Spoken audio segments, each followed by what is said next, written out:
Vamos y compartimos.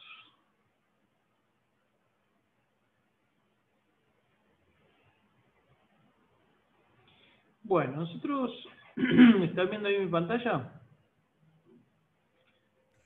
Sí, Santiago. Nosotros, bueno, vimos la unidad 1, conceptos generales de mecánica del continuo. Ahí planteamos las ecuaciones que queremos resolver, tanto la ecuación general de advección-difusión notacionaria con fuente en forma diferencial, después la vimos en forma integral.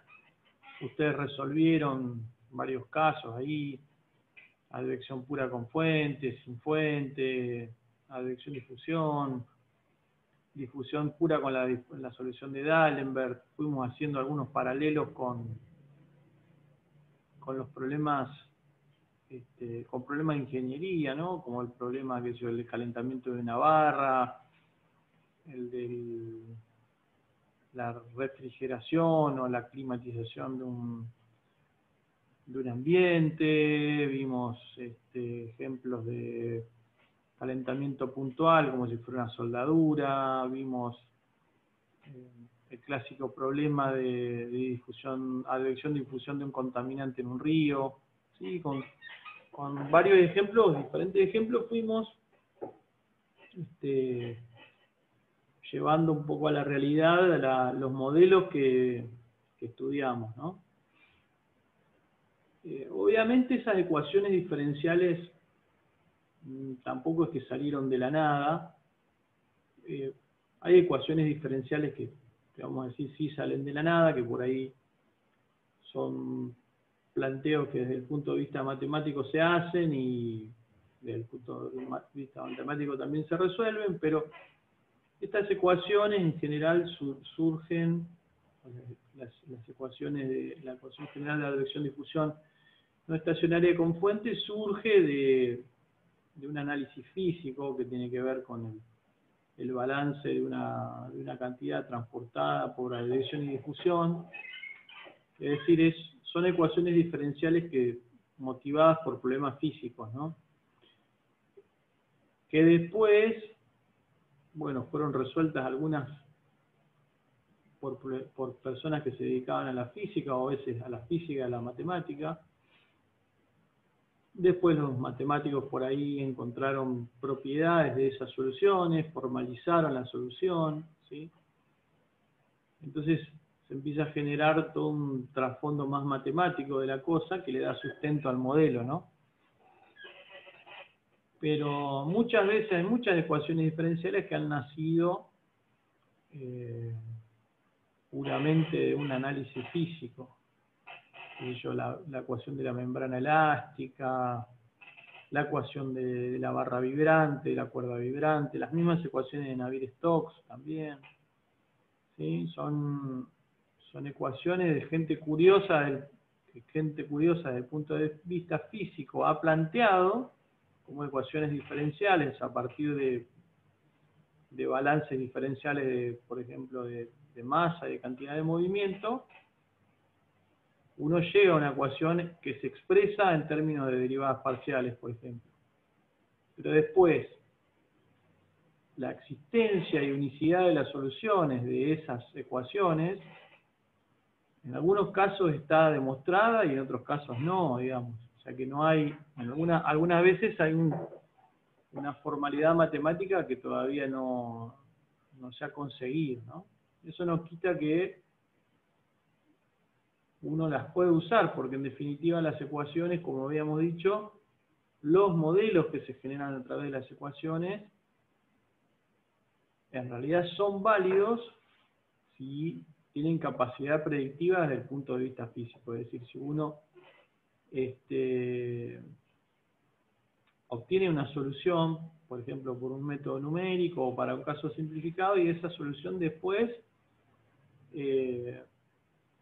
coincide con los resultados experimentales. Eso es lo que a nosotros nos interesa. Obviamente que la parte formal de la matemática también es importante, porque te puede llegar a mostrar casos donde las ecuaciones no sean válidas, o o pierdan, por ejemplo, pierdan la capacidad de seguir a las condiciones de borde, ¿sí? Entonces se pueden hacer ciertas advertencias sobre el modelo en el continuo, ¿no? Que al usuario le permita saber, bueno, no utilices ese modelo en determinado régimen porque ese modelo es inconsistente o te va a dar cosas que no corresponden. Bueno, uno diría, bueno, eso es bastante fácil darte cuenta porque no te va a dar con los experimentos. Y bueno, pasa que a veces comparar con los experimentos no es tan sencillo porque los experimentos tienen cierto margen de error, entonces cuando uno después calcula con una herramienta numérica o calcula una solución analítica, a veces no sabe a qué atribuir las diferencias que encuentra, ¿no? Pero bueno, para eso vimos esta unidad 1. Después vimos la unidad 2 de álgebra matricial computacional. La vimos ¿por qué? Y porque las ecuaciones diferenciales que nosotros resolvemos se discretizan en un dominio que tiene una cantidad de incógnita finita, lo cual lleva después a un sistema de ecuaciones simultáneas lineales, ¿sí? Entonces necesitábamos tener un poco de conocimiento de cómo resolver un sistema de ecuaciones, ¿sí? Un sistema de ecuaciones A por X igual a B. Especialmente, cómo hacer para resolver ese sistema de ecuaciones sin tener que utilizar métodos directos, que son prohibitivos en el ámbito de la mecánica de fluidos computacional. Entonces ahí aprendimos que teníamos métodos iterativos estacionarios, que yo, como el método de Richardson, como la iteración de Gauss-Seidel, ¿sí? Métodos iterativos que dependen solamente, la solución en la iteración n solamente depende de la iteración n+1, y después aprendimos que había métodos iterativos no estacionarios, como por ejemplo, de manera prototípica vimos el método de gradientes conjugados, que es un método que su solución, la solución en la iteración n depende de n-1 y así hasta la primera iteración. Vimos que ese era un método que en realidad es un método exacto que resuelve el problema en forma exacta en n pasos, ¿sí? Lo cual ya es muy bueno porque los otros métodos por ahí son n cubo, el método directo, por ejemplo. Pero vimos que en realidad tampoco hacía falta correr n pasos el solver de gradiente conjugado, porque vimos que el error, o mejor dicho, el residuo, decrecía tan rápido que a veces con una cantidad de pasos mucho menor que n ya habíamos logrado reducir el residuo incluso hasta precisión de máquina, ¿no? Entonces, después introdujimos un poco el método de volúmenes finitos para un caso unidimensional, ¿sí? Con condiciones de borde Dirichlet, con condiciones de borde Neumann.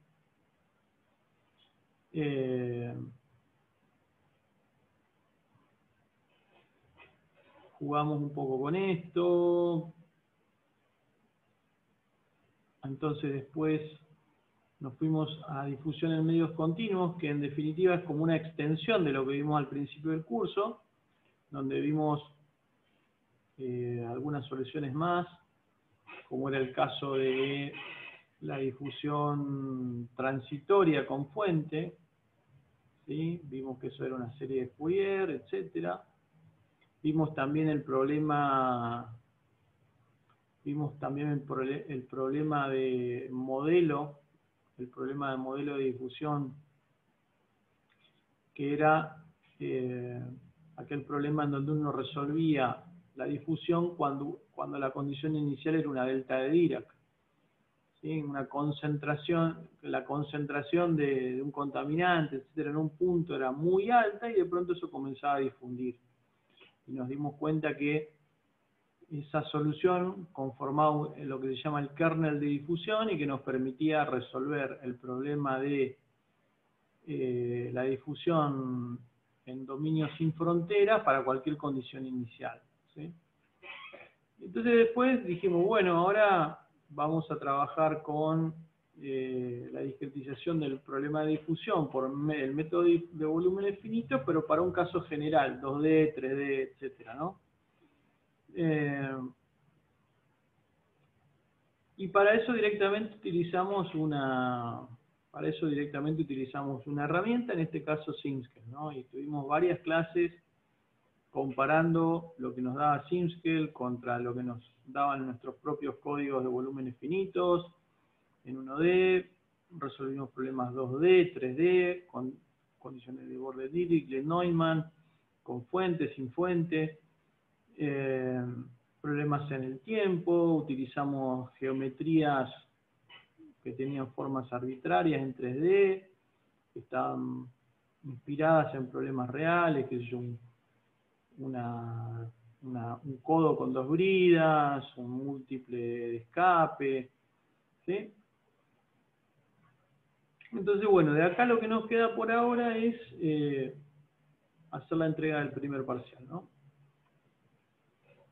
El problema de difusión, en definitiva, quizá es de todos los problemas que uno analiza, difusión, advección, difusión pura, el tema de las fuentes y después esos mismos problemas, pero para el caso vectorial, es quizá el más simple, el más fácil de ver, porque ustedes ya conocen otros problemas asociados, como por ejemplo la difusión de calor, ya lo han estudiado en termodinámica, etcétera, algunos incluso en la secundaria. Entonces nos permite tener un primer acercamiento a lo que es el transporte, digamos, o lo que es la advección-difusión no estacionaria con fuente. Ahí hay otra cuestión, y es que nos permite también, como ya hemos dicho, hacer todo el recorrido. Resolver problemas de difusión nos permite definir un modelo, definir una geometría, definir una discretización, discretizar, resolver con los sistemas de ecuaciones, con los métodos de álgebra matricial que vimos, y postprocesar. Se nos permite ver toda la cadena de cálculo, ¿sí? Para problemas sencillos. Esa misma cadena de cálculo después se va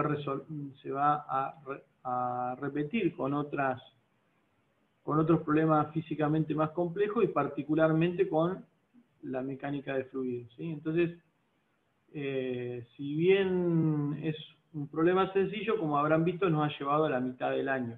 La otra mitad del año vamos a ir más rápido, porque todo este proceso de, por ejemplo, usar Simscale, ustedes ya lo van a tener incorporado.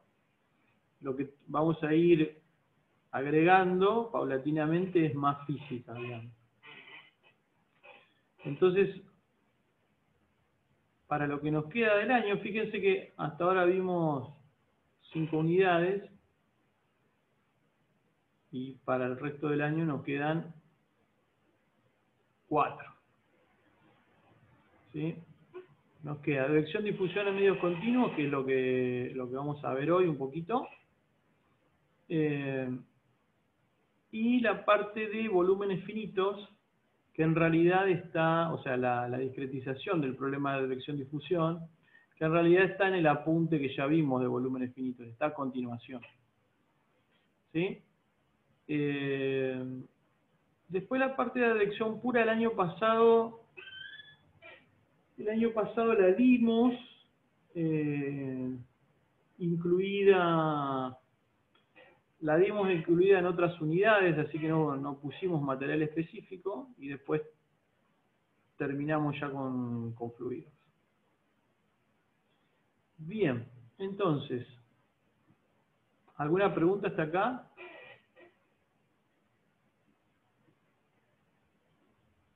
No, Santi, de mi parte ninguna.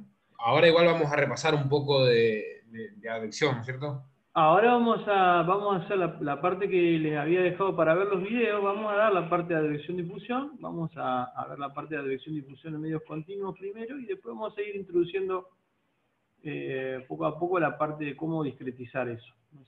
No se preocupen que lo vamos a ver todo. Perfecto.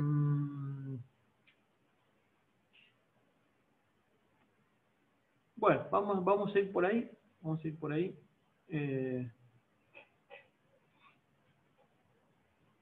Tenía una cosita más para decirle que justo se me fue, pero ya no era tan importante. A ver, espérense que vamos a abrir el apunte.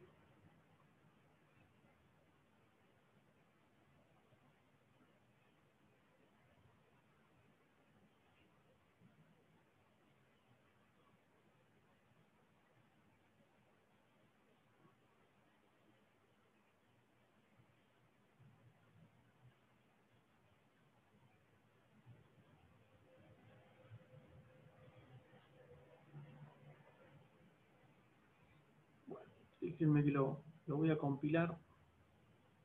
Así lo podemos abrir con Sournal y podemos escribirle encima.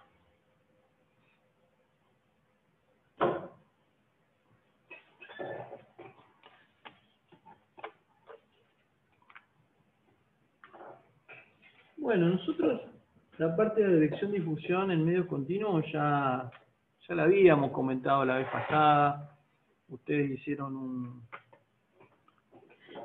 práctico, no hicieron un ejercicio en realidad en un práctico.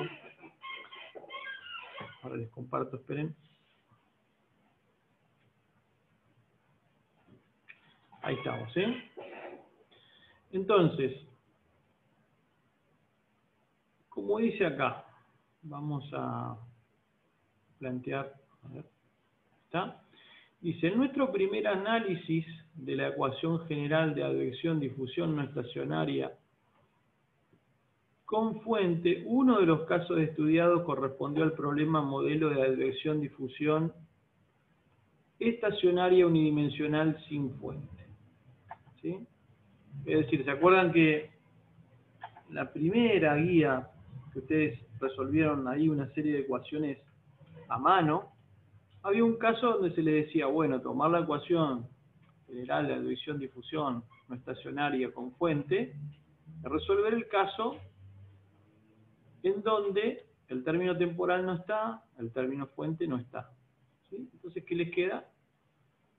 Advección, difusión estacionaria sin fuente, sujeta a las condiciones de borde phi en 0 igual a 0 y phi en L igual a 1. Y ahí se les pidió, bueno, exprese esta ecuación en términos del número de Peclet.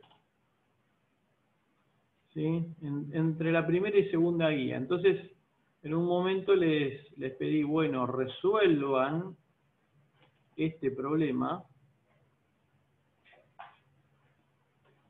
para diferentes valores de Peclet, menores a 1, cercanos a 1 y más chicos que 1. ¿Sí? Entonces, como pongo acá, dice, vamos a retomar este problema para discutir más en profundidad el concepto de capa límite, ¿sí? Un concepto fundamental de la mecánica de fluidos, introducido en el apunte, ahí debería decir, en el apunte de condiciones de borde. Recuerdan que la otra vez vimos un apunte de condiciones de borde para Simskel, hablamos, ¿se acuerda de la condición de borde Robin?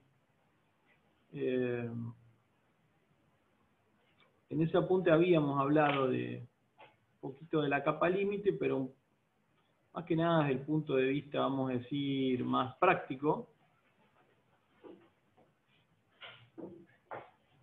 Ahora lo vamos a discutir en forma un poquito más teórica, pero no por la teoría nomás, sino para poder entender algunas cuestiones más de fondo, ¿no? El concepto de capa límite fue introducido en el apunte de condiciones de borde. Dice, además presentaremos lo que se llama el problema fundamental de advección-difusión estacionaria y su solución. ¿Sí? Que básicamente es un problema donde uno tiene un dominio infinito y en un punto tiene una Dirac. Entonces, ¿qué pasa con esa Dirac? Si uno tiene como condición inicial esa Dirac y esa Dirac se transporta y también, o sea, difunde y también se transporta. Entonces, Bien. Acá, entonces, tenemos dos términos. El término advectivo y el término difusivo. Y aparecía este número acá de Peclet, ¿no? Peclet habíamos definido como un medio de B por L sobre nu. Esto es lo que llamamos Peclet físico, ¿sí? Bueno, como todo número adimensional, nos está queriendo mostrar la relación o el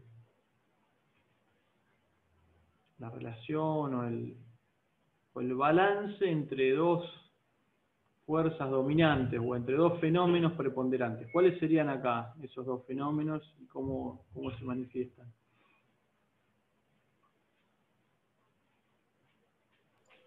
¿Cuáles serían acá? La advección y la difusión, digamos. Claro, ¿y dónde ves la advección en el número de Peclet y dónde ves la difusión? Qué buena pregunta.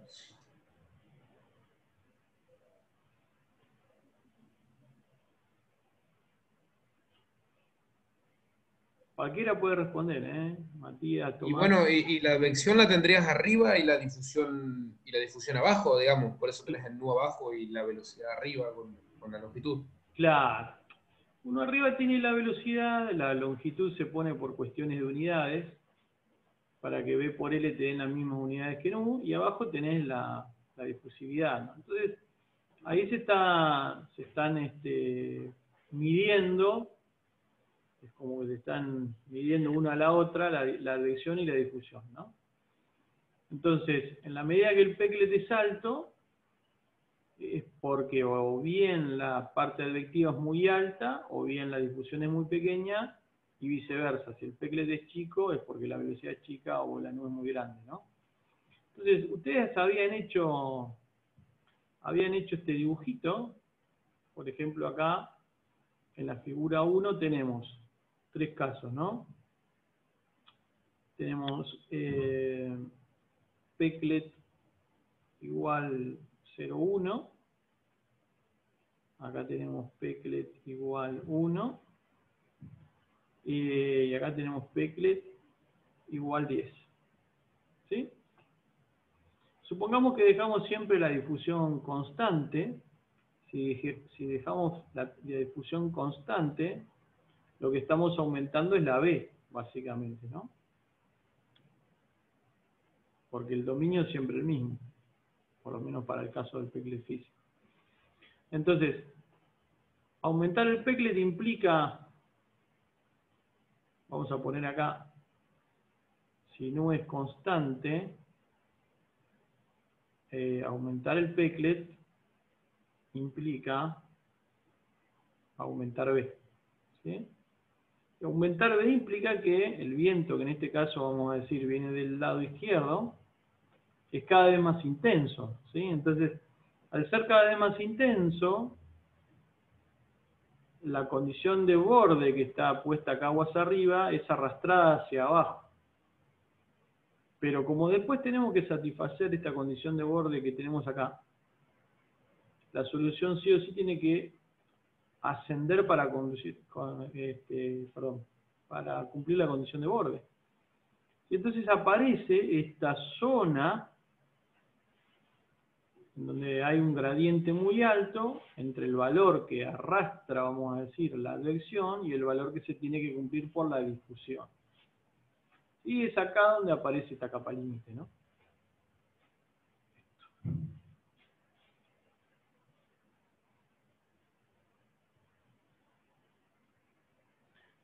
¿Sí? Esto es lo que se llama capa límite. El concepto de capa límite en mecánica de fluidos es un concepto fundamental para comprender el funcionamiento del flujo de fluidos alrededor de cuerpos rígidos, o alrededor de cuerpos, digamos, puede ser deformables también. O sea, de cuerpos, hasta podríamos decir incluso entre dos fluidos de diferente densidad, ¿sí? Siempre que hay una interfase en donde los fluidos se mueven a diferente velocidad, va a haber ahí una zona en el encuentro, una zona de transición, ¿sí? Que va a ser tanto más fina, ¿sí? Fíjense que el espesor de la capa límite delta es inversamente proporcional al Peclet físico. Es decir, cuanto mayor sea la velocidad o más chica sea nu, esta D va a ser más pequeña, ¿sí? Esta delta, ese espesor de capa límite, ¿sí? Pero esa capa límite existe y es justamente la que produce la transición entre la corriente libre y la velocidad que tiene el cuerpo.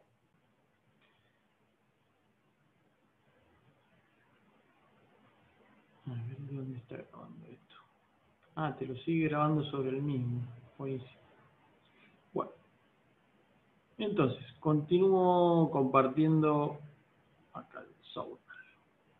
Entonces, creo que habíamos llegado a decir que el espesor de capa límite es inversamente proporcional al número de Peclet, ¿no?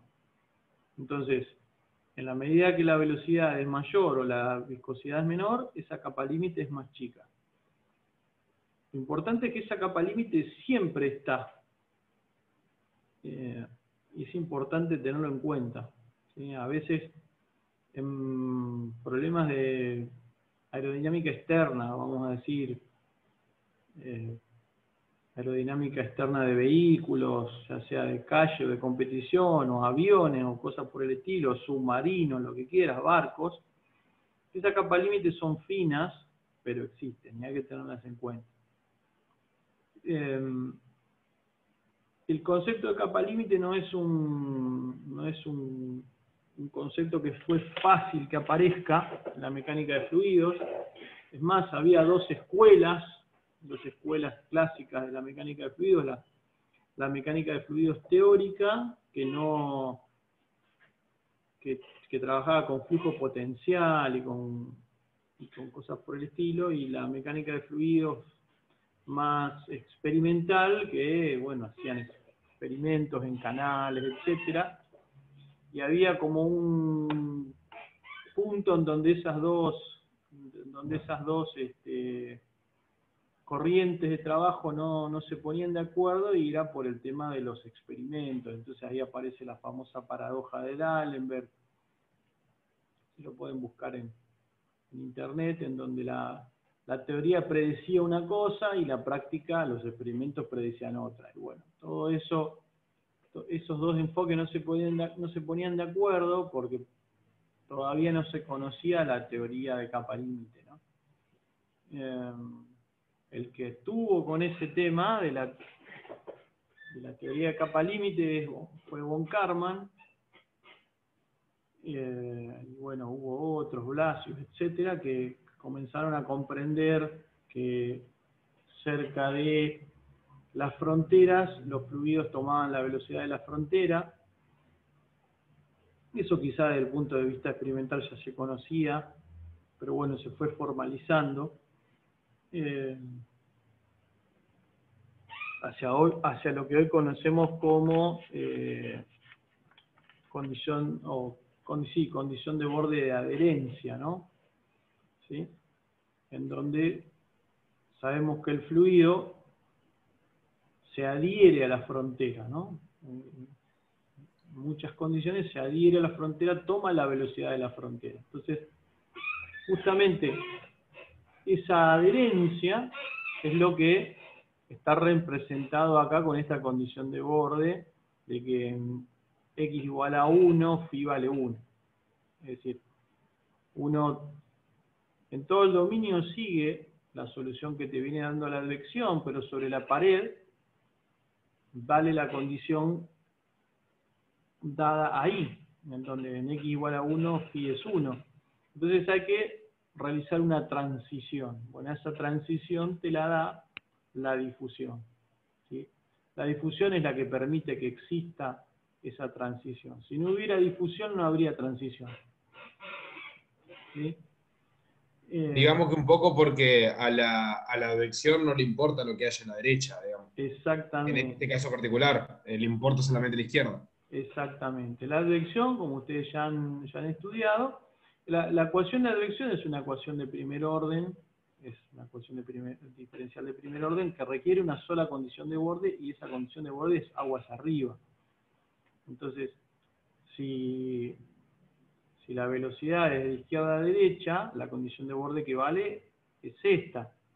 Si fuera por la advección, la solución de este problema sería todo cero, ¿sí? Pero resulta que, como el problema es de advección-difusión, y la ecuación entonces es de segundo orden, aparece este término derivada segunda de phi respecto de x dos veces, necesitas dos condiciones de borde, y esa otra condición de borde la pones acá a derecha y aquí arriba. Entonces aparece ese juego entre los dos fenómenos, y no te queda otra que ir y cumplir lo que la otra condición de borde te pide. Y eso es posible gracias a la difusión. ¿Sí? Santi, Sí. disculpame un segundo. Recordando por ahí un poco, ahí que vos notaste en el gráfico que la capa límite, digamos la medida de la capa límite, es proporcional a 1 sobre Peclet, o inversamente proporcional a Peclet, como sea. ¿Eso surge de un análisis físico o es un poco la mezcla de esto teórico que vos decías recién, un poco de la mezcla de compatibilizar lo práctico con lo teórico? Me refiero a la cota en sí. Y la segunda pregunta sería, ¿esa cota que vos marcaste ahí en el gráfico, la marcaste con un valor real para alguna de las tres curvas o no? Bueno, es muy buena la pregunta, porque hay una cosa que yo le estaba por decir, que está medio escondida por ahí abajo, y que es lo siguiente. Uno primero tiene que definir dónde empieza y dónde termina la capa límite. ¿Sí? Dónde termina es fácil, termina acá en 1, porque es donde tiene la condición de borde, ¿no? Termina acá. El tema es dónde empieza, porque esto vieron que viene con 0, vamos a decir, y de pronto levanta. ¿Dónde comienza la capa límite? Comienza cuando esto vale un centésimo, un milésimo, una décima. ¿Dónde empieza? Bueno, eso es una cuestión convencional. La capa límite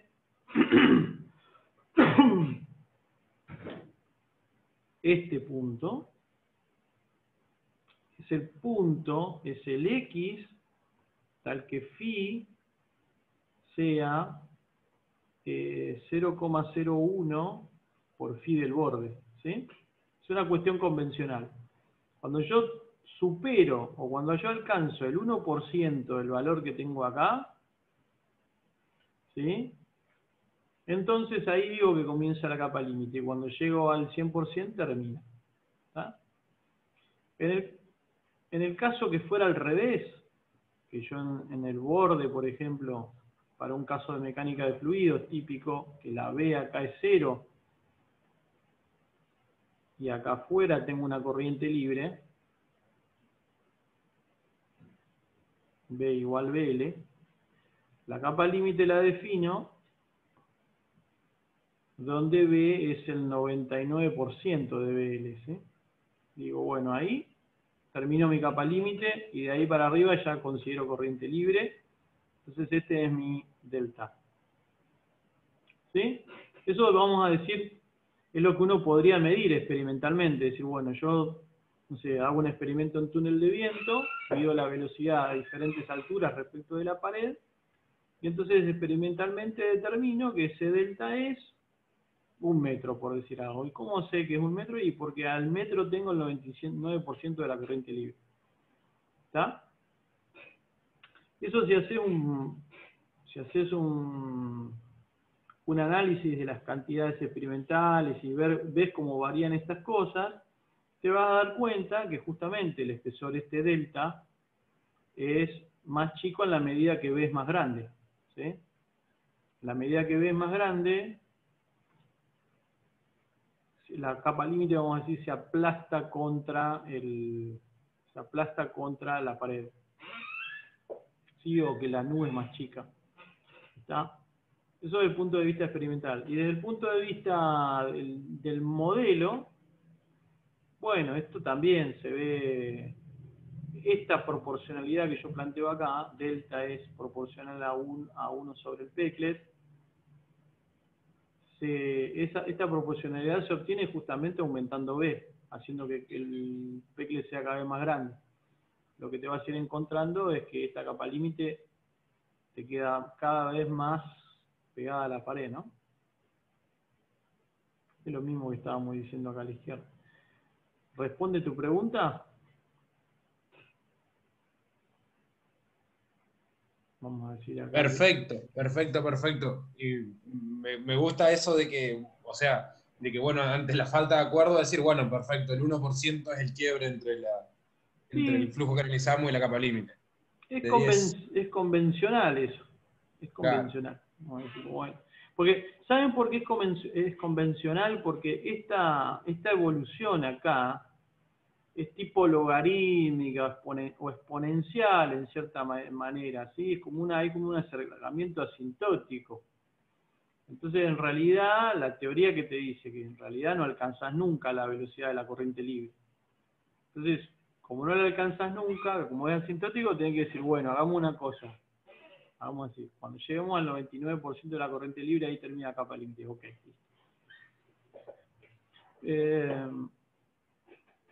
Entonces, este asunto de la capa límite es fundamental, digamos, en la mecánica de fluidos, en donde hay cuerpos que están, digamos, interactuando con el fluido, ¿no? En una corriente libre, en el medio de, qué sé yo, de la atmósfera, bueno, ponele que no, pero siempre que estés trabajando con una tubería, por ejemplo, vas a tener las paredes ahí que van a estar produciendo un efecto. Pero bueno, qué sé yo, cuando uno está estudiando tubería no es tan grave la cosa, porque básicamente lo que sucede es que las paredes lo que producen es lo que se llama una pérdida de carga, o el hecho de que necesites aplicar una diferencia de presión para que el flujo se establezca, ¿no? Entonces, bueno, ¿qué es lo que le interesa al ingeniero? Determinar qué diferencia de presión tengo que colocar para poder llevar el fluido a una determinada velocidad, o lo que es lo mismo, llevar un determinado caudal por esa tubería, ¿no?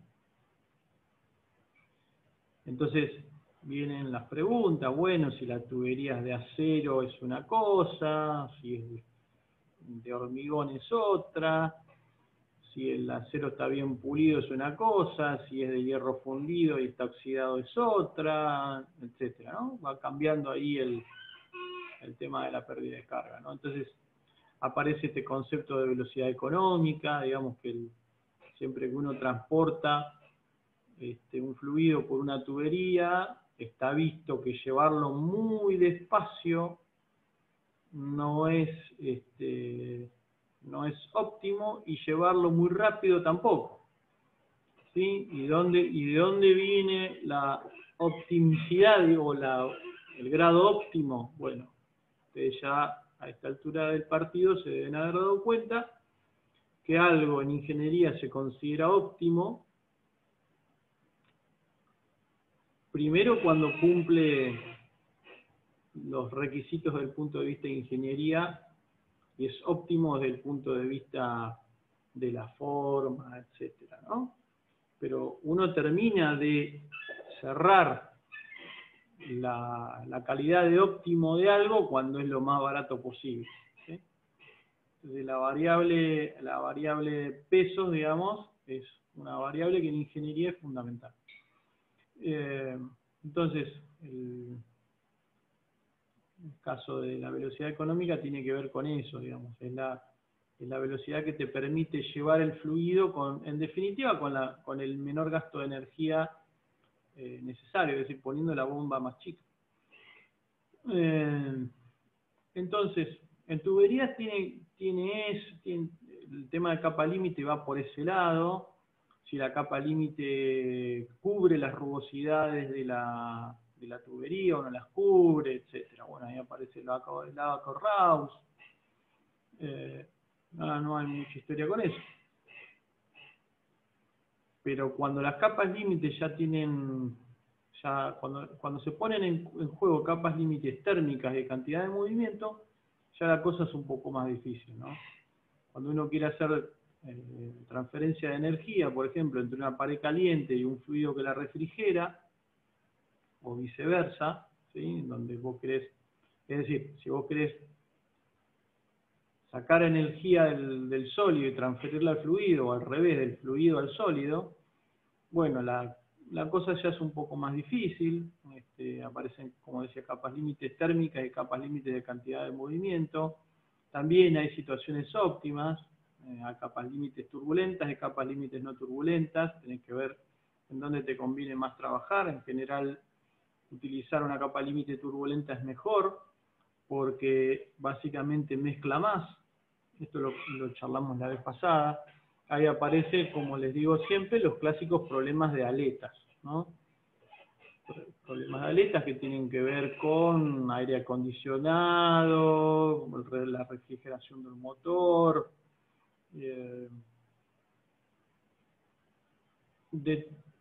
problemas de todo tipo, hasta la forma de las caparazones de los dinosaurios, ¿sí? Esa la sabía, ¿no? Que había algunos dinosaurios que tenían espinas en el lomo porque por ahí disipaban calor. ¿Sí? Eso también son aletas. Son aletas. Lo voy a tener en cuenta ahora cuando diseñe mi propio dinosaurio. Ahí vamos. Una y dos y te hacemos Jurassic Park acá. Claro, cuando tengas que hablar con algún sobrinito o algún pariente, le decís, ¿vos sabés por qué los dinosaurios tienen esa aletita? Bueno, eso en los libros de dinosaurios aparece. Pero en definitiva sigue siendo un problema de aletas, ¿sí? Aparece en la industria aeroespacial muchísimo también, todos los problemas de reentrada de vehículos espaciales a la atmósfera.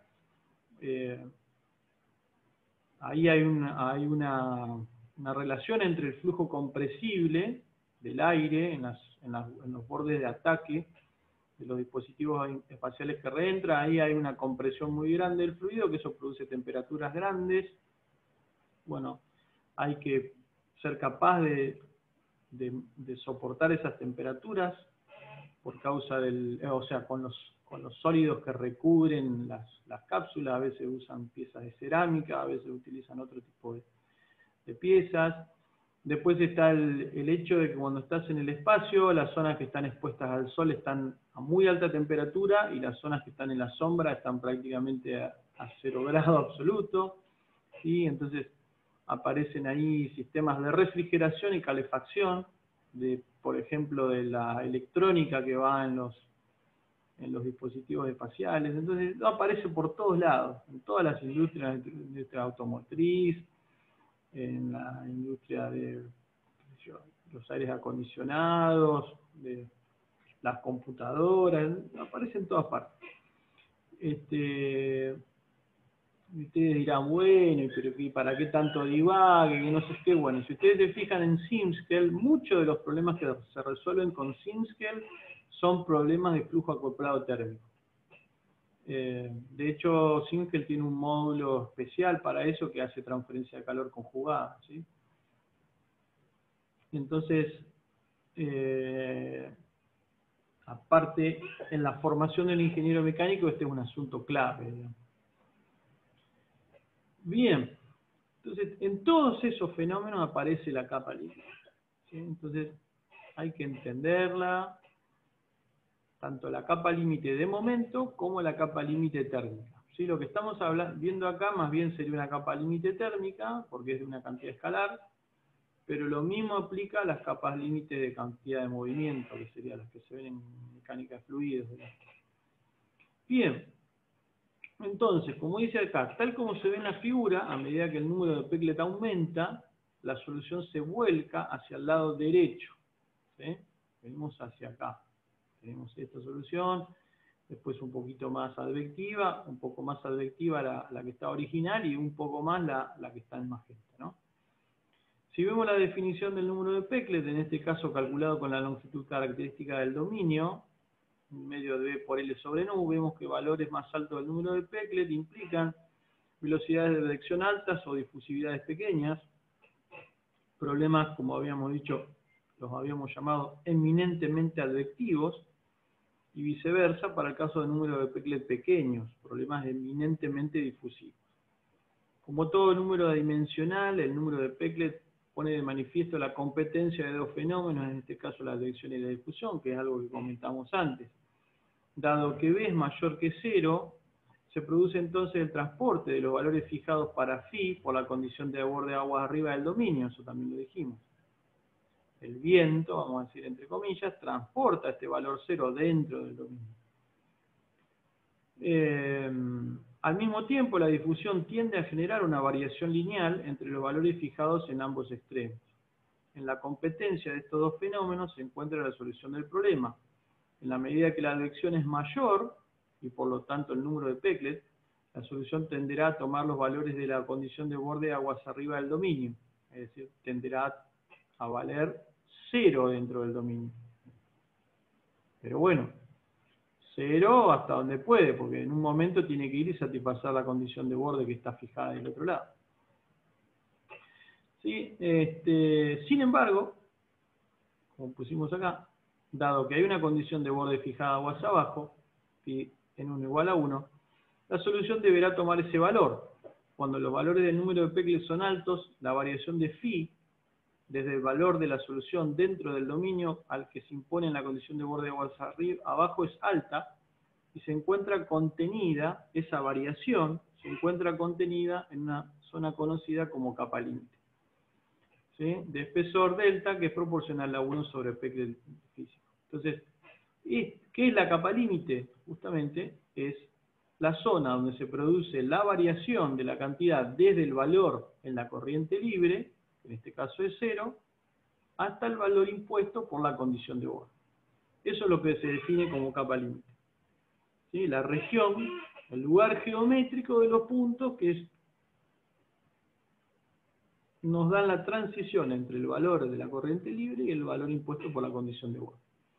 ¿Cómo definimos el ancho? Bueno, arbitrariamente lo definimos que comienza cuando la solución adquiere el 1% de la condición de borde, si es que va creciendo hacia el borde, o el 99% del valor de la corriente libre si va creciendo hacia la corriente libre. ¿Sí? Entonces, tenemos ahí esa zona de transición. ¿Sí? Bien. Entonces acá dice, esta es una problemática típica de los fenómenos de advección-difusión con fronteras cercanas, ¿sí? Porque cuando es con fronteras lejanas, como ya hemos visto, bueno, no, el borde no influye, ¿no? Tales como flujo en tubería, la refrigeración por convección o los flujos con reacciones catalizadas en superficie. Eso, ahí tendrías una capa límite de materia, sería. Acá donde dice ese espesor, no, debería decir el espesor de capa límite delta se define como, lo que hablábamos recién, delta es el H cuando phi es el 0,99 o el 99% del valor de la corriente libre, ¿no? Espérense que vamos a hacer esa pequeña corrección. El espesor. Bien. Podemos entonces decir que los fenómenos de difusión, esto es muy importante, los fenómenos de difusión se encuentran confinados dentro de la capa límite, mientras que en el resto del dominio prevalece el efecto advectivo. ¿Sí? Dentro de la capa límite es donde se manifiestan los fenómenos difusivos. ¿Sí? Fuera de la capa límite dominan los fenómenos advectivos, es decir, el transporte por un campo de velocidad. Y bueno, eso se ve claramente en una tubería, ¿no? En una tubería uno tiene, vamos a suponer que estamos entre dos placas o que hemos cortado un un caño, lo que nos vamos a encontrar es un perfil de velocidades que tiene una forma así, medio tapón. ¿Sí? En el medio, acá tendríamos como la capa límite, esta capa límite es muy finita. Acá en el medio tenemos un transporte bien advectivo, es decir, el campo de velocidades es el que transporta acá el fluido. Y en el medio tenemos o en los bordes tenemos la zona esta de delta, que es donde actúa la difusión, que es la que lleva el valor de la velocidad de la corriente libre al de la pared. ¿Sí? Obviamente ese efecto de la pared nos produce ahí un corte, y ese corte es el que produce la pérdida de carga. El hecho de que uno tenga que colocar una bomba o poner un desnivel, ¿sí?, entre los dos reservorios para que el agua o el fluido se mueva. ¿Sí? ¿Alguna pregunta hasta acá? Santiago, ahí, o sea, Sí. sería justamente siguiendo esta cuestión de la difusión, esa sería la razón por la cual uno busca turbulencia en un intercambiador de calor, o sea, en el sentido de que si el fenómeno difusivo se da en la capa límite, cuanto más pequeña es esta capa límite, el salto térmico es mayor, entonces el proceso difusivo es más rápido. ¿Puede ser o no? ¿O está mal mi Sí, análisis? el tema, sí, acá no lo dijimos. Esto por ahí es más para un curso de mecánica de fluidos en sí mismo, pero capas límites hay dos, en realidad. A ver, espérate que vuelvo al softmax. Capas límites hay dos. Está la capa límite laminar y la capa límite turbulenta. ¿Sí? Santi, por las dudas, seguimos viendo el PDF. Sí. Hay una capa límite laminar y una capa límite turbulenta. Ahora vamos a aprovechar este espacio para hacer un dibujito. ¿Qué pasa? Cuando uno resuelve el problema de la placa plana de Blasius, y después ese problema lo vamos a ver. Lo tengo armado para verlo en Simscale. ¿Qué pasa, no? Si uno tiene, esta es una placa, esta es una corriente libre acá, que de pronto se encuentra con una placa. Entonces, cuando de pronto te encontrás con la placa, vas a tener una zona acá, ¿sí?, en donde se va a producir la transición de velocidad de la que estábamos hablando, ¿sí? Vas a pasar de tener la velocidad de la pared a tener la velocidad de la corriente libre. Pero ¿qué pasa? Esta capa límite, en la medida que avanzas, se hace cada vez más gruesa y en un momento se inestabiliza. Y al de inestabilizarse aparecen dos capas límites. Se divide así y te queda. Esta toda entera sigue siendo la capa límite, pero tenés una parte de capa límite turbulenta y otra capa límite laminar. ¿Sí? O como le llaman algunos, esta es la subcapa laminar. Tenés una capa límite, acá fuera tenés la corriente libre, y después en todo este espesor vas pasando de la velocidad de la corriente libre hasta la de la pared. ¿Sí? Pero en parte de esa transición tenés turbulencia todavía, y en otra parte, cuando estás bien cerca de la pared, tenés una subcapa laminar. La ventaja que tiene de desarrollar una capa límite turbulenta es que cuando hay turbulencia hay torbellinos, ¿sí? Y los torbellinos mezclan, ¿sí? Llevan masa de un punto a otro con mucha velocidad. Entonces eso lo que te da, en definitiva, es como una difusividad aumentada, ¿sí? Que favorece en gran medida justamente el traslado de energía de la pared hacia la corriente libre, ¿no? Cuando el flujo es muy ordenado, tenés solamente conducción adentro de la capa límite, y justamente si el fluido no tiene una muy buena conductividad, ahí se te produce un salto térmico grande. Entonces cuando vos tenés capa límite turbulenta y mezclás, lográs remover calor por ese mismo mezclado, ¿no? No sé si responde tu pregunta. Está bien, está bien. O sea, pero digo, pero está bien, no termino de entender.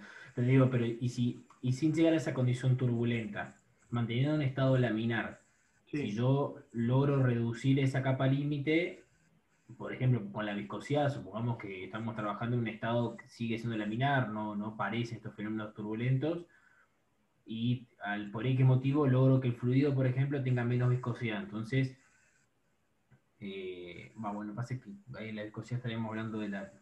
Sí, está bien. No, o sea, yo quiero ver claro. si cómo yo puedo justamente favorecer esa conductividad o que... eh, o sea, si había alguna relación justamente entre la velocidad de transferencia y el tamaño de esa capa límite. Claro, hay una cuestión que vos, esa capa límite que yo te estoy mostrando ahí, es la capa límite de cantidad de movimiento, digamos, ¿no? Pero Claro, vos después tenés una capa límite térmica, que ponele que es así por acá afuera, ¿sí? Donde acá tenés la temperatura de la corriente libre y acá vas desarrollando todo un perfil de temperatura, ¿sí? claro. Entonces, la gran pregunta es, ¿la capa límite térmica es más gruesa que la de cantidad de movimiento o lo contrario? ¿Sí? Y eso va en una relación justamente entre nu y alfa, ¿sí? Donde nu es la difusividad de momento y alfa es la difusividad térmica, y eso te da el número de Prandtl justamente. O uno sobre el número de Prandtl, nunca me acuerdo si es nu sobre alfa o alfa sobre nu. Bueno, algunos definen de una forma, otros definen de otra. Pero bueno, el número de Prandtl justamente lo que te da es eso, la relación entre capa límite turbulenta y capa límite, o capa límite de momento y capa límite térmica, ¿sí? Entonces, cuando tenés una capa límite térmica grande, justamente te conviene favorecer esta turbulencia, ¿no? Claro. Para achicar el alfa ¿no? Para poner a andar el alfa turbulento y no el laminar, justamente. Está bien, está bien, Es está un bien. alfa ficticio que te lo da la mezcla que te produce la turbulencia. Eso, si lo querés leer, en el libro de Incropera y de Witt, creo que se llama Fundamento de Transferencia de Calor, algo así, está en los libros en los libros recomendados de la materia. En ese libro está muy bien explicado. Ujú. Eh,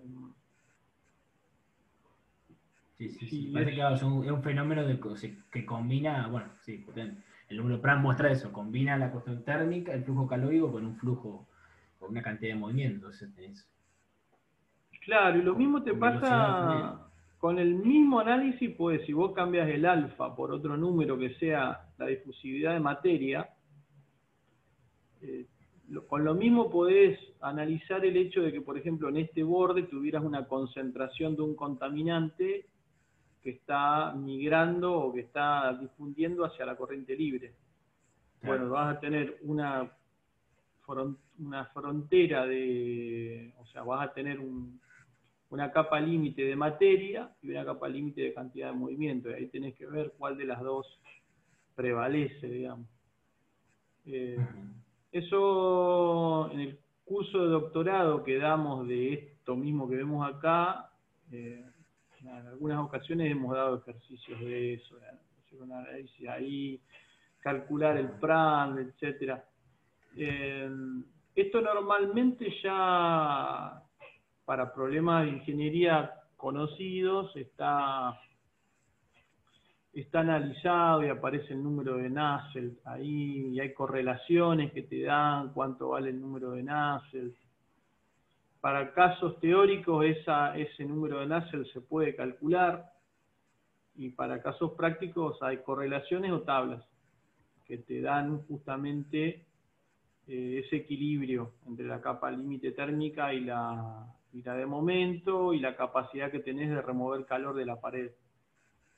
Ajá. Entonces ese tipo de análisis se utiliza mucho en intercambiadores de calor, por ejemplo, de centrales térmicas de vapor o centrales nucleares. Se utiliza muchísimo para analizar la remoción de calor en los canales de combustible nuclear, por ejemplo. y no en todo tipo de máquinas térmicas, ¿sí? Siempre que tengas que remover calor o entregar calor, vas a tener estos fenómenos de interacción entre la frontera y el fluido, digamos. O entre dos fluidos a veces también. Che, Santi, y por las dudas, no sé, en el kern capaz que puede encontrar también información. No sé si alguna vez le echaste un ojo. ¿Qué libro es? No sé, el kern le decimos nosotros. Es un libro de intercambiadores. Lo usamos con Alvarezi en Ajá. termodinámica y supongo que Sebraski también lo usa en su materia, porque él da cálculo de intercambiadores. Yo me acuerdo de cuando lo usamos en termodinámica, es impresionante toda la información que tiene ese libro. Capaz que lo analiza también. No sé, hablo Sí, del desconocimiento. sí, yo no, esos libros no los leí. Pasa que a veces, depende el autor, a veces son libros que están muy enfocados en resolver el problema práctico y Claro, no te explican lo que está debajo, digamos, qué es esto. En el libro de Icropera que les digo, es un libro de transferencia de calor, tiene la parte práctica, está en los últimos capítulos, pero al principio hace todo este análisis de qué capa límite prevalece, el número de Prand, etcétera, capa límite de Blasius. Bueno, hace todo este análisis, hace advección-difusión, pero desde el punto de vista de que la difusión es difusión, o sea, problemas de calor o de transferencia de materia. Lo claro, claro, aplica claro. especialmente ahí, digamos. Bien, yo te Esto en comentaba el, nomás por ahí en una de esas le podía servir el dato, digamos. Sí, bueno, lo vamos a tener en cuenta. Yo no he resuelto yo mismo problemas de intercambiadores de calor, no, pero sí de otras cosas, donde este problema aparece siempre, digamos, siempre, siempre, siempre. Y es lo que está debajo, ¿no? Por eso es lo que está debajo de los problemas de aletas, problemas de intercambiadores de calor, problemas de refrigeración. Esta teoría de capa límite está debajo de todo eso, digamos. Lo que hay que saber primero, ¿no? Bien, vamos a seguir ahora. Lo que acabamos de ver es lo que nosotros llamamos problema modelo de advección-difusión estacionaria unidimensional sin fuente, que es un problema de relación entre advección y de difusión, pero donde hay una frontera, ¿sí? Es decir, donde la difusión nos permite cumplir la condición de borde en la frontera. Ahora, vamos a ver qué pasa si nos proponemos encontrar soluciones fundamentales de la ecuación de advección-difusión. Cuando hablamos soluciones fundamentales, ya den un momentito que nos vamos a poner de acuerdo en lo que es, ¿sí? Denominamos solución fundamental del problema de advección-difusión aquella que se obtiene cuando se considera como condición inicial para el problema no estacionario un valor puntual, el cual se logra mediante la delta de Dirac. Es lo mismo que habíamos estudiado para el problema de difusión, pero ahora con transporte por advección también. Dice, a diferencia del problema anterior, ¿sí? Recién vimos el del que acabamos de ver, a diferencia del problema anterior, se trata de un problema de fronteras lejanas, ¿sí? O de advección-difusión libre, vamos a decir, donde los fenómenos de advección y difusión no compiten entre sí, sino que evolucionen simultáneamente, ¿sí? Entonces, el problema queda planteado como lo siguiente. Tengo derivada de phi respecto de t más la divergencia de b por phi igual a la divergencia de b de nu gradiente. ¿Sí? Tengo difusión, advección y término transitorio. Como condición inicial, ¿qué tengo? A ver, me dan un momentito.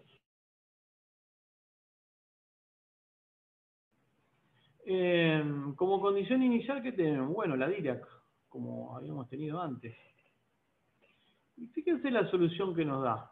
Bueno, es una solución como bastante conocida. Espérense que vamos a hacer un poquito de zoom. Y fíjense que tenemos 1 sobre raíz de 4 pi nu t a la n. Esto es lo mismo que teníamos para la difusión. Seguimos teniendo este e a la menos algo. Pero fíjense que ahora aparece, ¿se acuerdan que antes acá teníamos, en el caso de la difusión teníamos x vector, producto escalar x vector teníamos acá arriba? Esto era para la difusión. Pero ahora resulta que no tenemos más x vector, producto escalar x vector. Tenemos x menos x0 más b por t. O sea, fíjense que esto que está acá, este término que está acá, nos produce una traslación de la solución. Esto, ¿se acuerdan que ya lo habíamos visto? Sucede por la solución de D'Alembert de la advección, ¿sí? Esta traslación hacía que si era un problema de advección pura, si uno partía de una solución así, al cabo de un tiempo, ¿qué pasaba? Esta solución te quedaba trasladada un poco más a la derecha. Bueno, resulta que ahora no solamente tenemos esta traslación, sino que al mismo tiempo hay una difusión. Bueno, ¿y cómo se ve la solución? Bueno, acá está el dibujito. Como pongo acá, para el caso unidimensional con difusividad y velocidad constante, el problema a resolver que nos queda es esto.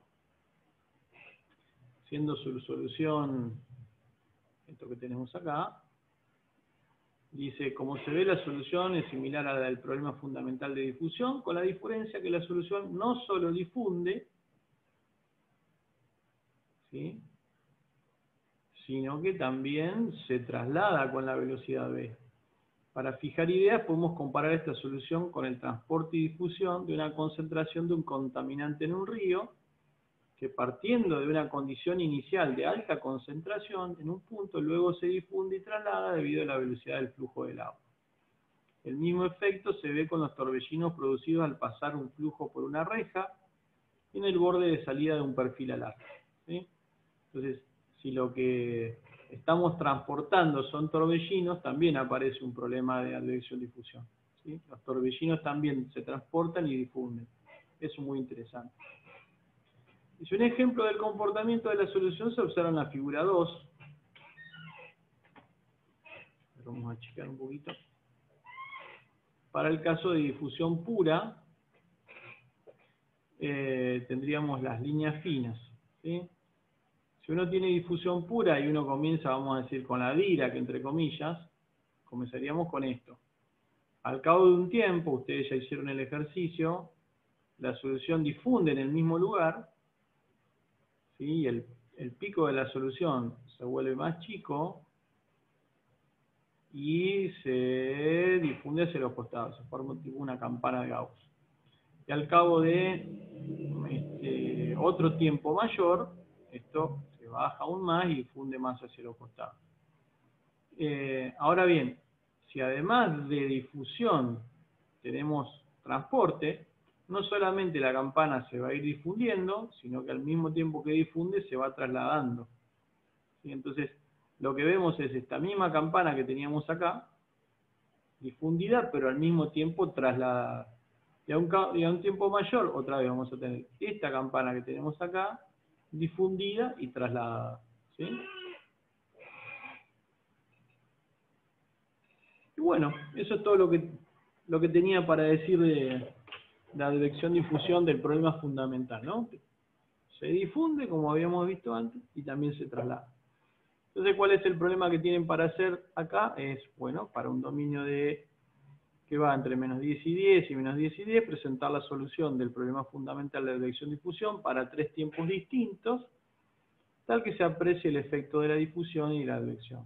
Es decir, mostrar mediante un gráfico la evolución de la energía total en el dominio, en el tiempo, obtener conclusiones, ¿sí? Así como habían trasladado una mancha, o como habían visto cómo difundía una mancha, acá lo que van a hacer es cómo se difunde y se traslada esa mancha, ¿sí?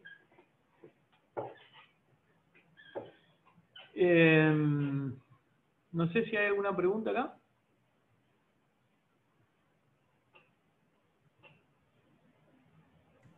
No, hasta ahora no. Ahí en el resultado ese, a mí lo que me había dado es que en realidad cuando hay uno de los puntos que pide ahí que uno haga el cálculo de la energía Sí, total en el dominio, y bueno, yo ahí lo que justamente descubrí, o sea, después de haber hecho el trabajo y demás, se ve como justamente la energía analizada en ese dominio empieza a tender a cero en un momento. O sea, sí, empieza a reducirse, porque justamente como se te desplaza el centro, el centro de esa campana, por así decirlo, se empieza a desplazar, llega a un punto en el cual desaparece, o sea, queda fuera del dominio analizado y te empieza a reducir la energía, básicamente.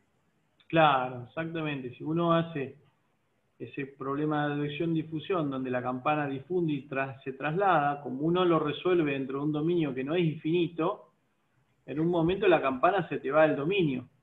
Claro. Entonces, cuando integrás ahí la energía de adentro, en un momento te va a ir dando cada vez más chico, ¿no? Ahí listo, ya está. La campana se escapó, digamos. Claro, claro, sí, sí, sí, sí. ¿Tá? Pero si uno pudiera integrar desde menos infinito a infinito y desde menos infinito a infinito, bueno, verías que la energía es siempre la misma. Nada más el punto vamos a decir, de mayores temperaturas se va trasladando de un lugar a otro y al mismo tiempo va difundiéndose. Eso, como decía, se puede asimilar con una mancha que uno tira una mancha que uno tira en un río o alguna cosa así. Esa mancha se va trasladando y al mismo tiempo se va difundiendo por diferencias por el gradiente, ¿no? Por diferencias de concentración. Sí, sí, sí. Bien. Entonces ahí ya tenemos ese apunte repasado. Hay un solo ejercicio para este apunte. Para alegría de Ángelo hay uno solo. Podemos agregar uno más si querés. Está bien, no, está bien, con uno solo mejor. Sí, acá este apunte en realidad es como una extensión del primer apunte que vimos, ¿sí? Lo que pasa que tampoco lo quería atorar con todo este tema de capa límite y todo este asunto al principio del año, ¿no? Cuando uno ya como que trabajó con la difusión y entiende qué es lo que la difusión produce, ahí uno introduce la advección y comienza a ver este juego entre una cosa y la otra, ¿no? Che, Bueno, Santi, por ahí sí. no sé si concepto por ahí le estoy más que errado, pero bueno, para charlarlo un toque. El hecho de que exista difusión hace pensar que si uno, no sé, uno suelta 1 gramo de sal en un lago, al instante siguiente ya tiene, aunque sea, digamos, un átomo de sal, lo cual es totalmente incorrecto decirlo, en la otra punta del lago, ¿no es cierto? Porque por más de que la difusión permita que la sal, digamos, que la sal se vaya esparciendo, o la pintura se vaya esparciendo en el lago, la solución te dice que desde el instante siguiente ya vas a tener en la otra punta del lago, aunque sea una mínima cantidad de pintura, ¿cierto? Sí, es verdad eso. Bien, ¿y qué pasa si vos le tirás, por ejemplo, si vos tirás pintura en un chorro de agua que está descendiendo? Porque digamos que la solución de la difusión predice que desde el instante siguiente vos ya tenés tu pintura esparcida por tu flujo. Pero sería, a mi gusto, es impensable que vos tires pintura en un chorro de agua y la pintura ascienda por el chorro de la canilla, digamos. No sé si se entiende lo que quiero decir. Sí, no, buenísima la pregunta. Hay dos... Obviamente, No, lo que no consideran las ecuaciones que estamos analizando es que la sal o la pintura en realidad tienen masa, entonces, bueno, demoran realmente en difundir. Claro. Pero bueno, sí, también tiene que haber otros fenómenos físicos ahí entre medio que sean disipativos. Claro, el tema es así. Primero vamos a lo modelístico y después vamos a lo físico. La ecuación de difusión es una ecuación elíptica, ¿sí? Como toda ecuación elíptica, como vos bien decís, produce una influencia sobre todo el dominio al mismo tiempo.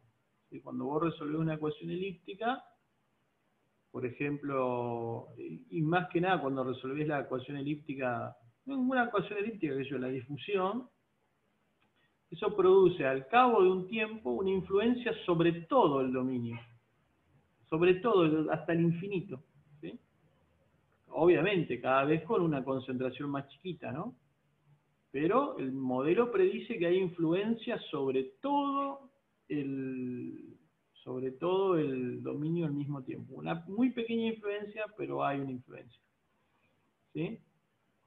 En cambio, el transporte es una ecuación transporte advectivo es una ecuación que se trabaja desde un modelo hiperbólico.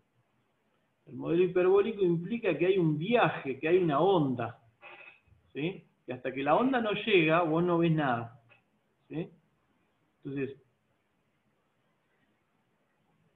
básicamente lo que uno está planteando es, si hay una onda de choque, por ejemplo, hasta que la onda de choque vos no sentís la onda de choque no llega, no sentís la influencia. Si sentís la influencia antes de que la onda de choque llegue, es porque hubo una pequeña difusión, ¿sí? Entonces tenés esos modelos bien, como bien en los extremos. La difusión por un lado, o los efectos elípticos por un lado y los hiperbólicos por otro, ¿sí? O difusión por un lado y advección por otro, ¿sí? ¿Me seguía hasta ahí? Sí, totalmente. Sí. Bien. Es lo que hemos estado hablando acá, pero en otros términos un poco más matemáticos, vamos a decir. La verdad, ¿dónde está? Ahí en el medio. Normalmente lo que uno tiene transporte con una difusión arriba, ¿sí? Entonces, cuando uno, por ejemplo, en una manguera, vamos a decir, como vos decís, tirás una pintura o una tinta, si esa tinta difunde mucho en el líquido donde la estás tirando, bueno, primero vas a tener transporte por la advección, que te va a llevar la tinta en la dirección del flujo, ¿sí? Pero también tenés una muy pequeña difusión hacia arriba, hacia contra tenés una muy pequeña difusión en contra de la corriente también, ¿sí? Y eso va en la difusividad que tenga la tinta que pusiste en el fluido que tiraste. Obviamente, si la canilla la abriste muy fuerte, el efecto dominante es eminentemente advectivo, te va a llevar la tinta hacia aguas abajo. Pero hay una pequeña difusión hacia aguas arriba, sería hacia adentro de la canilla, si querés, ¿sí? No sé si responde tu pregunta. Exactamente, a eso iba justamente. Digamos que iba a pensar, bueno, ¿qué tan rápido tiene que ir el flujo de líquido para que la tinta se mantenga en la posición en la que la tiraste, digamos? Si la abrís más, la mancha de tinta va a bajar, y si la abrís menos, la mancha de tinta va a subir. Pero perfecto. Claro, sí, si la abrís muy poquito, hay muy poquita advección, y la difusión va a ser un poco más notoria y vas a ver que te difunde un poquito para arriba, ¿no? Eso se ve bien justamente cuando uno, qué sé yo, vos tirás, una cosa es tirar un balde de tinta en una pileta pelo pincho donde el agua está quieta, y lo que vas a ver es que esa tinta difunde en toda la piscina con el paso del tiempo, ¿no? Y otra cosa es tirar esa misma balde de tinta o de lo que sea, o de un contaminante, en una corriente, en un arroyo, por ejemplo. La tinta va a tender a seguir la corriente y hacia agua arriba te va a contaminar muy poco, porque difunde nomás hacia contra el agua, hacia contra la dirección de la corriente, ¿no? Ese es un típico problema de vertido industrial, ¿no?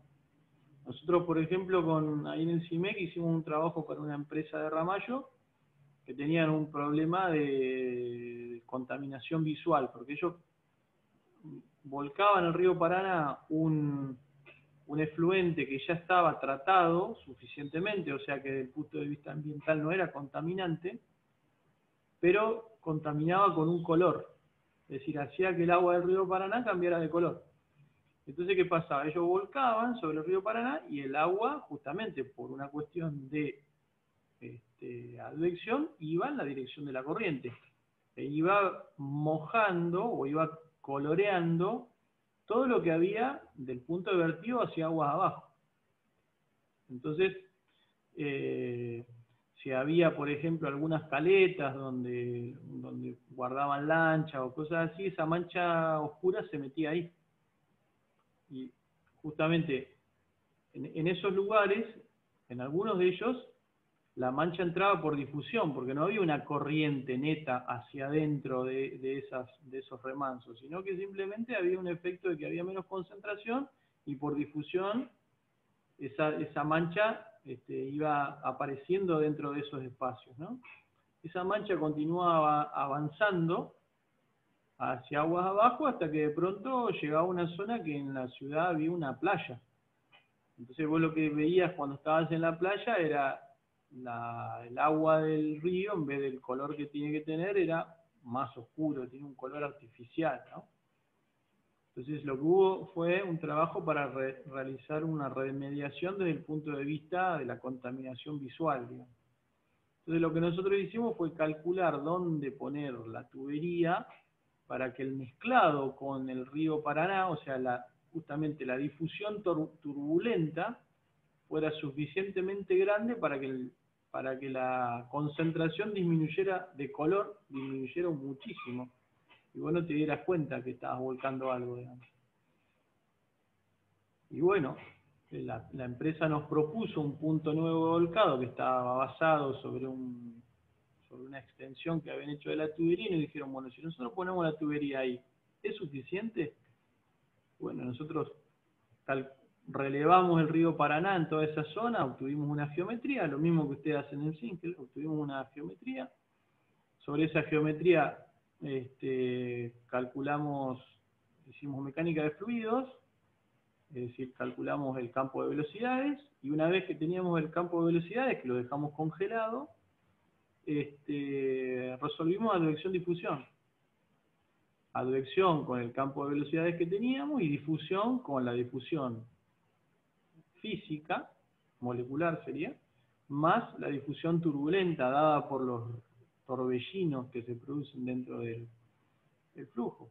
Entonces le dijimos, ok, creo que probamos como 5 puntos de vertido diferentes y le fuimos dando las concentraciones que habría en distintos puntos de interés. Y entre esos puntos que analizamos estaba el que ellos ya tenían construido. Entonces le dijimos, sí, si ustedes vuelcan ahí en ese punto que ya tienen construido, les sirve. Bien. Entonces ellos dijeron, ¿no sirve? Ok, lo hacemos ahí. Y efectivamente, desde que empezaron a volcar ahí, no hubo más mancha de color. Y uno mira las imágenes en Google Maps antes y después del cambio del punto de vertido y se nota claramente la diferencia. Aparte que, bueno, los vecinos también la notaron, ¿no? Pero bueno, Muy lindo todo, Santi. ¿Y probar tirarle algo al agua para sacarle el color no se puede? El tema con eso era que era una tinta natural muy estable, si no me acuerdo mal. O sea, la tinta que se volcaba al río creo que es la lignina o el tanino, no sé, uno de esos tiñes naturales que tiene la madera, que era... no sé, lignina yo le he sentido nombrar. Después hay un video en internet, después se lo puedo compartir, donde explicamos un video promocional que hizo la empresa, o sea que lo que le estoy diciendo no es secreto. Claro. El problema con esa sustancia era que era muy difícil de degradar químicamente. De ellos lograban todo el proceso físico, donde bajaban la carga orgánica que volcaban al río Paraná, pero el tema del color no lo podían resolver. Claro. Y el tema del color no era un problema en realidad, porque lo que estaban volcando era una sustancia natural, pero que tenía un color muy prevalente. Entonces, si vos lo largabas en una concentración muy grande, te coloreaba, era tan intenso que te coloreaba el río Paraná. Vos decís, pero el río Paraná son millones de metros cúbicos que están pasando por segundo. Y bueno, depende de dónde lo tirás. Porque, volviendo a lo que preguntaba Tomás, el vuelco que ellos tenían sobre el río Paraná, vamos a decir que estaba en la capa límite laminar, si querés, o en la capa límite más límite, viene ahí pegada a la costa. ¿Sí? Entonces, el contaminante quedaba contenido en la capa límite del río Paraná y no se salía de ahí. Entonces, la concentración se mantenía muy alta. Lo que nosotros hicimos fue colocarlo más dentro de la corriente, ¿no? Donde ya la mezcla era mucho más potente. ¿Sí? Por eso las chimeneas son tan altas a veces. También. Las chimeneas lo que hacen es justamente colocar el humo o a veces no es un humo, sino alguna sustancia odorizada, en donde vos te asegures que haya una mezcla muy grande, digamos, lo que vos estás tirando con la capa límite atmosférica, sería en ese caso, ¿no? ¿Está?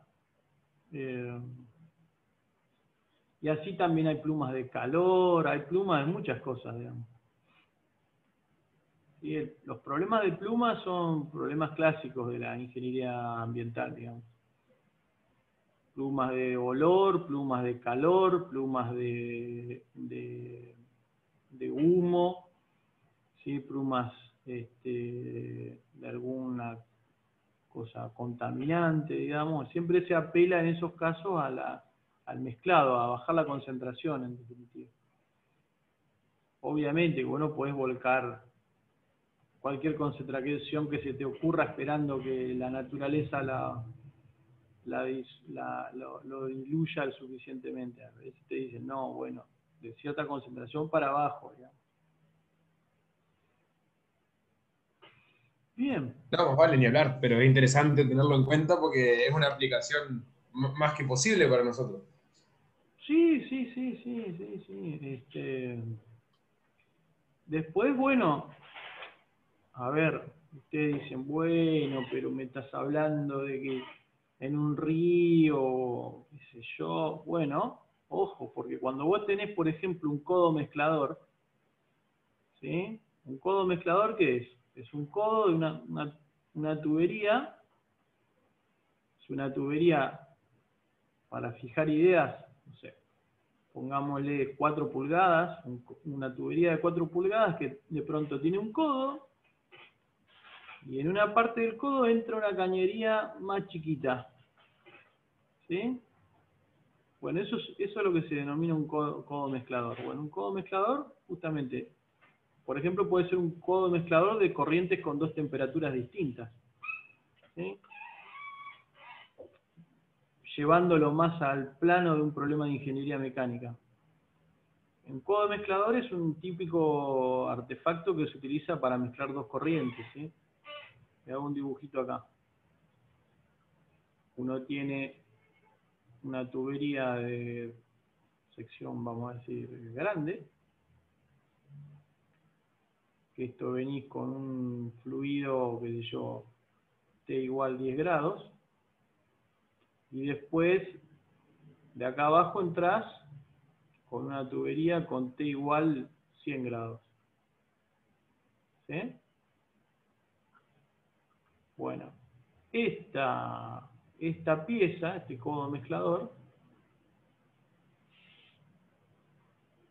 justamente lo que quiere lograr es que en la menor distancia posible logres una homogeneización de la corriente de 10 grados con la de 100 grados. Bueno, acá lo que tenés es una pluma, básicamente.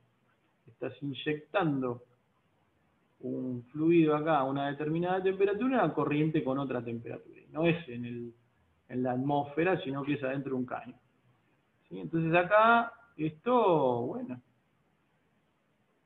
va en principio va a generar como una especie de chorro caliente, pero esto con el tiempo se va a ir mezclando hasta que logres una corriente homogénea. Y bueno, ¿de dónde está el problema acá? Y bueno, tenés que optimizar la manera de ingresar con este tubo, de manera que la homogeneización sea en el periodo más corto posible, por ejemplo. ¿Sí? Que uno diga, bueno, al cabo de 1 metro ya tengo la corriente completamente homogeneizada. O no. Digamos. Pero esto es muy común, digamos. Tema de codo mezclador. Problema de ingeniería mecánica súper clásico, digamos. Bien. Y acá hay advección-difusión, claramente. Obviamente que esto, problema de codo mezclador, si te pones a buscar te vas a encontrar un librito de Juan Carlos Codo Mezclador que hizo 80 pruebas con diferentes caños de entrada de 1, 2, 3, 4, 5, 6, 7, 8, 9, 10 pulgadas y que se encuentra con cañitos desde 1/10 de ese tamaño hasta el mismo tamaño que el otro y te dice cuánto tiene que ser el largo aguas abajo del codo. Sí, bueno, ponele.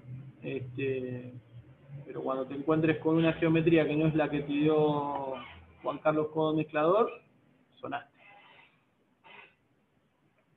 Bien. Para eso sirve la normalización. Y puede ser que sea otra geometría, que tengas 2 codos, que ven uno de la izquierda y otro de la derecha, entras por el medio, ¿viste? Siempre te la podés jugar. La otra es utilizar las herramientas que tenemos hoy en día. Bien, entonces nos quedan unos minutitos, pero les voy a comentar que el otro apunte que sigue es el que ya vimos de mecánica, de método de volúmenes finitos, ¿sí? Nada más que tiene una parte donde se introduce la advección. A ver.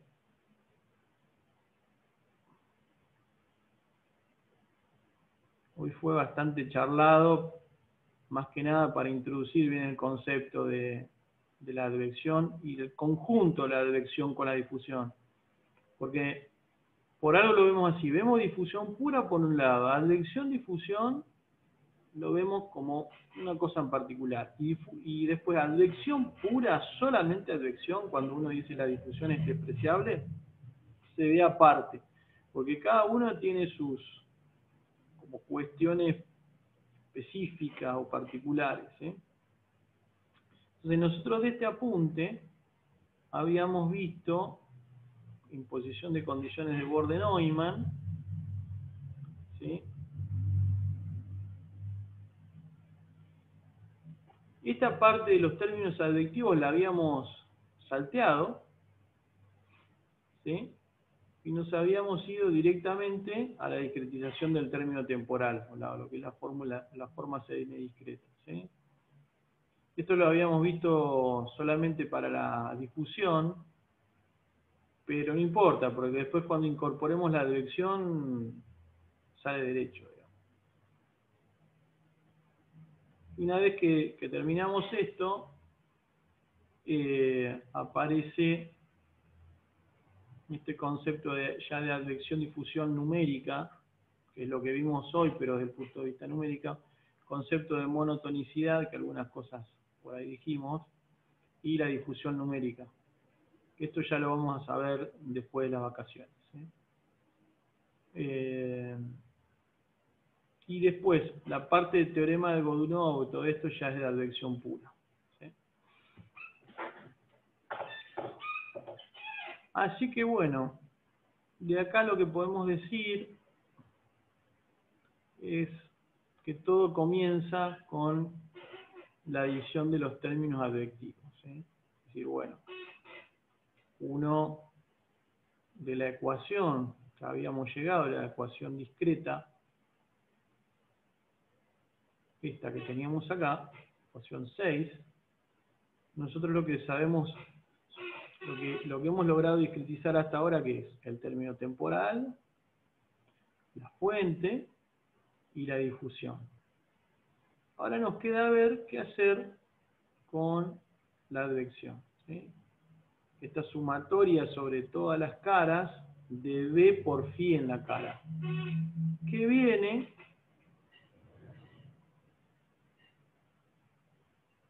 de este término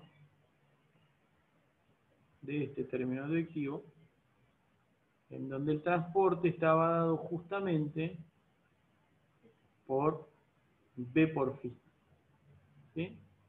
Entonces lo que hay que evaluar, esta integral con el continuo, ahora uno la discretiza como una integral sobre las caras de cada uno, sobre las caras de los elementos, y este producto B por phi hay que evaluarlo en la cara, ¿sí? Antes de lo que evaluábamos en las caras era el gradiente, ahora lo que tenemos que evaluar en la cara es el valor. Entonces uno dice, bueno, sumatoria sobre todas las caras del elemento de B por phi, ¿sí? Este B es dato, ¿sí? B es dato.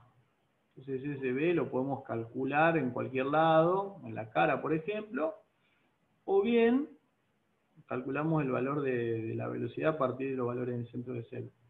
El tema, pero es dato, ¿sí? Lo que es incógnita acá es phi, ¿sí? Phi es incógnita, ¿sí? Entonces, calcular los términos advectivos requiere conocer la expresión de los valores de phi en las caras. Estos valores se obtienen a partir de los valores en los centros de celda, igual que hacíamos antes con la difusión, ¿sí? Y ahí es donde aparecen las dos aproximaciones más sencillas, la que llamamos upwind o aguas arriba y la interpolación lineal. ¿Cómo es esto? Bueno, nosotros tenemos que calcular el valor de la función de phi acá en la cara. Bueno, una cosa que podemos hacer es decir, bueno, ¿de dónde viene el viento? De la izquierda. Bueno, hago lo que dice Angelo. Abro la canilla y el agua, la tinta que pongo siempre corre en la dirección del agua. Entonces, si yo quiero saber cuánto vale la concentración de la tinta acá, me fijo aguas arriba, de donde viene la tinta. Eso es upwind, el valor upwind, aguas arriba, ¿sí? Eso es una primera aproximación. La otra es decir, no uso el valor aguas arriba, no, uso un promedio. Digo, bueno, yo conozco cuánto vale la concentración acá, conozco cuánto vale la concentración acá, y digo, bueno, en la cara tomo un promedio.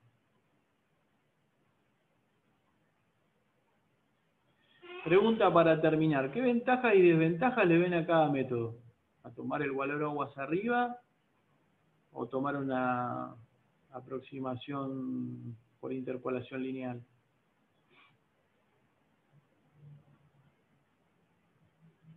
Y con la que yo defendía hoy, vos no podés setear un valor en la pared derecha, digamos, si vamos al caso, porque no te sirve. Si vos me decís que a la derecha tengo que respetar una velocidad de, no sé, 5 metros por segundo, pero el flujo viene con 1 desde la izquierda, yo te tengo que decir, no puedo, porque el flujo viene con 1 desde la izquierda. Ajá, eso ya lo vamos a ver justamente, pero retomando lo que vos dijiste, el tomar el valor aguas arriba es como que tiene un sentido físico muy fuerte, es decir, yo tomo el valor de donde viene la corriente, ¿no? Claro.